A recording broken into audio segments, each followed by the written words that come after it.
না, রাষ্ট্রপতি এখানে বিদায় নিয়ে তারপরে হাতে মানে আওয়ামী লীগও তো ওত পেতে আছে কোনো না কোনো একটা ঘটনা ঘটাবে, যদিও তারা আসেনি এখনো, বা বাংলাদেশে যারা আছে তারা চুপচাপে আছে। তো সেই ক্ষেত্রে সব মিলে কোনো ক্রাইসিস, তো নতুন কোনো ক্রাইসিস তৈরি হতে পারে কিনা? শুনেন, ক্রাইসিস তৈরি হতে পারে যদি জামাত, এনসিপি তারা যদি একটা কঠিন আন্দোলন শুরু করে, সেই ক্ষেত্রে কিন্তু আওয়ামী লীগের যেসব নেতাকর্মীরা আছে তারা মোস্ট লাইকলি তাদের সাথে জয়েন করবে, যে ঠিক আছে আমরা বিএনপির পতনটা তো ঘটাই। এই ধরনের একটা সিচুয়েশন হতে পারে। কিন্তু জামাত এবং এনসিপি কি কারণে এই সরকারের পতন ঘটাবে তার মাঝে মাঝে বলে, কিন্তু আমি কোনো হুম। যৌক্তিক কোনো কারণ দেখি না। এই সরকার একটা নির্বাচনের মাধ্যমে আসছে, সে কেবল 6 মাসও পার হয় নাই।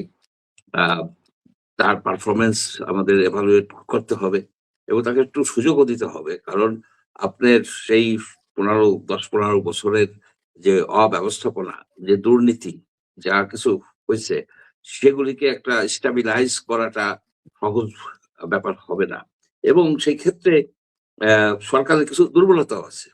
তারা যেমন ধরুন হুম। একটা যে কেয়ারটেকার এই ইন্টারিম গভর্নমেন্টের যে দুর্নীতিটা হয়েছে, সেই দুর্নীতিটা তারা একদম মানে কি করো দায় মুক্তি দিয়ে দিল, কারণ তাদের সেই দুর্নীতির কোনো তদন্ত হবে না।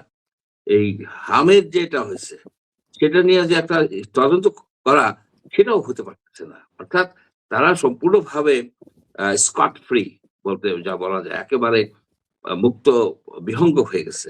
At the same time Awami League আমলে যে দুর্নীতিগুলি হয়েছে, শুধু যে কিন্তু তাদেরকে দিয়ে রাখছে কতগুলি আহ কি বলবো যে হত্যা মামলা, গায়েবী হত্যা মামলা। এই গায়েবী হত্যা মামলা শেষ পর্যন্ত টিকে না, পয়সা করি দিয়ে টেনে হেনস্থা হয়। কিন্তু যে আসল অপরাধগুলি তারা করছে, তারা দুর্নীতি করছে, তারা মানুষকে অনেক জায়গায় গুম করছে, অনেক জায়গায় মানুষকে তারা গুম করছে, অনেক মানুষকে তারা সম্পূর্ণভাবে নিঃস্ব করে দিছে, 4 টাকার বিনিময়ে চাকরি দিছে। বহু রকমের নানা রকমের অপরাধের সাথে এরা জড়িত ছিল। এই আওয়ামী লীগের যারা আপনার পাওয়ারে ছিল, কমিটিতে ছিল, কমিটি তো তারা রাজনৈতিক ভাবে হয় নাই, হয়েছে আপনার দেখে শুনে হয়েছে, আপনার টাকা দিয়ে কমিটিতে ঢুকছে। পলিটিক্যাল আওয়ামী লীগ যে একটা পলিটিক্যাল পার্টি ছিল, একটা গ্রেট পলিটিক্যাল পার্টি ছিল, সেই পলিটিক্যাল হুম। পার্টির নেচারটা আপনার গত কয়েক বছরে নষ্ট হয়ে গেছে। সুতরাং তাদেরকেও আপনার এই সরকারের উচিত হবে যে এই দুষ্ট প্রকৃতির লোকগুলিকে বিচারের আওতায় এনে আওয়ামী লীগের যারা সাধারণ নেতা কর্মী, ভাস্ট মেজরিটি অফ হুম। আওয়ামী লীগ আর মানে নর্মাল, তাদের তো সবাই তো আর অপরাধ করে নাই, সবাই সামান্য একটা অংশ অপরাধ করছে, সেটাও কিন্তু বড় একটা সংখ্যা, 1 লাখ 2 লাখ 3 লাখ। তাদেরকে আপনি হুম। বিচারের আওতায় আনেন না কেন? তা না করে আপনার পলিটিক্যাল পার্টিকে যে ব্যান্ড করে রাখছেন, এই ব্যান্ড পার্টির একটা সদস্য হওয়া মানে কি সে কিন্তু আইন ভঙ্গ করতেছে, তাকে আপনি ধরতে পারে তারা। সেই জন্য যে পলিটিক্যাল যদি ক্রাইসিস সৃষ্টি হয়, এই কারণে ক্রাইসিস সৃষ্টি হতে পারে, সেটাও যে আজকেই হবে, হুম। হুম। 1 সপ্তাহের মধ্যে হবে, দ্যাটস নট দ্য। আর শেখ হাসিনার আসার কোনো আমি বাস্তব কোনো কারণ দেখি না। তবে শেখ হাসিনা যে হুম। আসতে চান এই দেশে, তার সাথে হুম। যারা আছে তারা যে আসতে চান, তাদের ভিতরে যে একটা আকাঙ্ক্ষা আছে বাংলাদেশে আসার, সেটা তো অস্বীকার করা যাবে না। তারা বাংলাদেশের লোক, তাদের হুম। বাংলাদেশে জন্ম হচ্ছে, হোল লাইফ কাটাই দিছে যারা বাংলাদেশে। সুতরাং তারা তো চিরকাল নির্বাসনে থাকতে চাবেন না, তারা আসতে চাইবেন, কিন্তু আসতে পারবেন কিনা।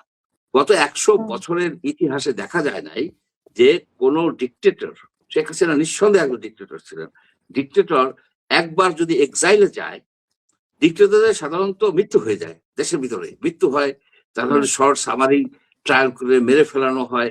কিন্তু যারা সরে যেতে পারে, যেমন শেখ হাসিনা সরে যেতে পারছেন পার্শ্ববর্তী দেশে, তারা কিন্তু আর কেউ ফেরত আসে নাই। এ পর্যন্ত আপনি হুম। পাবেন না কেউ ফেরত আসছে। হয়তো তার এক জেনারেশন পরে তার ছেলেরা মেয়েরা কেউ আসতে পারে, অথবা তার বোন আসতে পারে, তাকসিন সিনহার ক্ষেত্রে যেটা হচ্ছে। কিন্তু হুম। ডিক্টেটর আর কখনো ফেরত আসতে পারে না। তার মেইন কারণ হচ্ছে ডিক্টেটরদের ক্ষমতার ভিত্তি হচ্ছে পুলিশ, মিলিটারি এবং প্যারামিলিটারি, এই গোয়েন্দা বাহিনী, এদের উপর ভিত্তি করে তারা রাষ্ট্র চালায়। যখন তাদের পতন হয়ে যায়, এই বাহিনীগুলি সব নতুন সরকারের আওতায় চলে আসে। নতুন সরকারের আওতায় হুম। এসে তারা সেটাকে নিজেদের মতো করে সাজায়, যেমন বাংলাদেশের ক্ষেত্রে কি হয়েছে, শেখ হাসিনার পতনের পরে ইউনূস সরকার আসছে। ইউনূস সরকারও কিন্তু এই সেনাবাহিনী বলেন, ডিজিএফআই, পুলিশ টুলিশ তারা এক ধরনের সাজাইছে। এরপর আসছে বিএনপি, তারাও সাজাইছে। এখানে তো শেখ হাসিনা বা আওয়ামী লীগ গভর্নমেন্টের কোন রকমের কন্ট্রোল নাই এদের উপরে, এবং ডিক্টেটররা আসতে হলে এদের উপর ভিত্তি করে আসবে। সেই জন্য শেখ হাসিনা এরকম একটা বিরল ব্যতিক্রম হবে বলে আমি মনে করি না যে সে বাংলাদেশে। তাছাড়া ভারত কি তাকে আসতে দিবে? ভারতও তার নিরাপত্তা কিন্তু নিশ্চিত করবে যে কোনো ভাবেই হোক। ভারত শেখ হাসিনার এবং তার ইমিডিয়েট পরিবারের নিরাপত্তা যে কোনো প্রকারে হোক তারা এনশিওর করবে, কারণ ভারতের জন্য তারা একটা অ্যাসেট ছিল। অ্যাসেট বলে, অ্যাসেট ওই সেন্সে যে অ্যাসেট ছিল। সেই অ্যাসেটকে যদি তারা হেলায় নষ্ট করে বা মারা যায় বা হয়ে যায়, কোনো হেনস্থার শিকার হয়, ফাঁসি টাসি হয়ে যায় বাংলাদেশে আসলে, তখন তো ভারতকে কেউ বিশ্বাস করবে না। তো আপনি দেখেন দালাই লামা আছে, আপনার লেন্দুক দর্জি ছিল। শেখ হাসিনা শেষ পর্যন্ত সংক্ষেপে যেটা বলা যায়, উনি একজন লেন্দুক দর্জির মতোই দিল্লিতে কাটাবেন। একটা সময় ধীরে ধীরে তার ইম্পর্টেন্সটা কমে যাবে। যেমন লেন্দুক দর্জি এক সময় আফসোস করছে যে ক্যাবিনেট মিনিস্টারদের সাথে যে কোনো সময় আমি দেখা করতে পারতাম, তারাও এসে দেখা করতো এক সময়। এখন একজন প্রতিমন্ত্রী হিসেবে দেখা করার জন্য 7 দিন ঘুরতে হয়।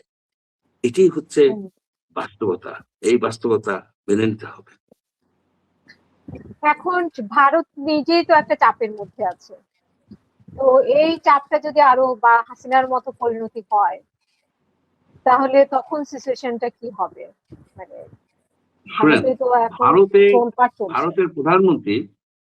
ভারতের প্রধানমন্ত্রী কখনো পালিয়ে যাবেন না, নজির নাই। ভারতে একটা ম্যাচিউরড গণতন্ত্র। যদি যেটা হতে পারে যে এই আন্দোলন যদি তুঙ্গে ওঠে, যেমন মমতা ব্যানার্জি যোগ দিছে, থালাপাতি এটার সাথে যোগ দিছে, এবং অনেক নেতারা বিশেষ করে মুসলমান এরা যোগ দিছে। এইখানে ঘটনাটা হয়েছে যে মুসলমান যারা নির্যাতিত, নিপীড়িত, এবং তাদের কোনো রিপ্রেজেন্টেশন নাই।